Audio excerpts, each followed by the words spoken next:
దక్షిణాఫ్రికాతో జరిగిన కీలక సూపర్ 8 మ్యాచ్లో 76 పరుగుల తేడాతో ఘోర పరాజయం పాలైన తరువాత టీమిండియా యాజమాన్యం మేల్కొంది. ఈ ఓటమి కేవలం ఒక్క మ్యాచ్ పరాజయం మాత్రమే కాదు, భారత్ సెమీఫైనల్ ఆశలను కూడా దెబ్బతీసింది.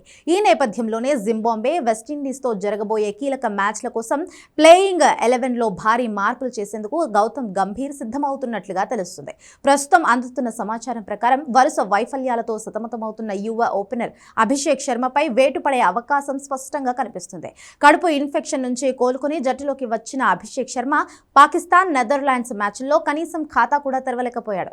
దక్షిణాఫ్రికాతో జరిగిన కీలక పోరులోనూ కేవలం 15 పరుగులు చేసి పెవిలియన్ చేరాడు. దీంతో అభిషేక్ స్థానంలో అనుభవజ్ఞుడైన సంజు శాంసన్ను జట్టులోకి తీసుకోవాలని జట్టు యాజమాన్యం భావిస్తుంది.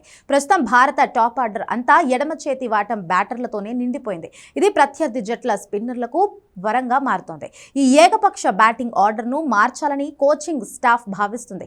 సంజు శాంసన్ను తీసుకునే విషయంపై రానున్న 2 రోజుల్లో చర్చిస్తామని సహాయ కోచ్ ర్యాంటన్ డస్కాటే చెప్పాడు. కేవలం అభిషేక్ శర్మ మాత్రమే కాదు, తిలక్ వర్మ, రింకు సింగ్ ప్రదర్శనలపై కూడా మేనేజ్మెంట్ అసంతృప్తిగా ఉన్నట్లుగా తెలుస్తుంది. ఈ ముగ్గురులో కనీసం ఒక్కరినైనా పక్కన పెట్టడం ఖాయంగా కనిపిస్తుంది. భారీ హిట్టర్గా పేరున్న రింకు సింగ్ దక్షిణాఫ్రికాపై డకౌట్ అవ్వడం టీమిండియా మిడిల్ ఆర్డర్ బలహీనతను బలపెట్టింది. భారత్ తన తదుపరి మ్యాచ్లను జింబాబ్వే, వెస్టిండీస్తో ఆడాల్సి ఉంది. సెమీస్ చేరాలంటే ఈ 2 మ్యాచ్ల్లో ఖచ్చితంగా గెలవడమే కాకుండా నెట్ రన్ రేట్ను కూడా భారీగా మెరుగుపరుచుకోవాలి.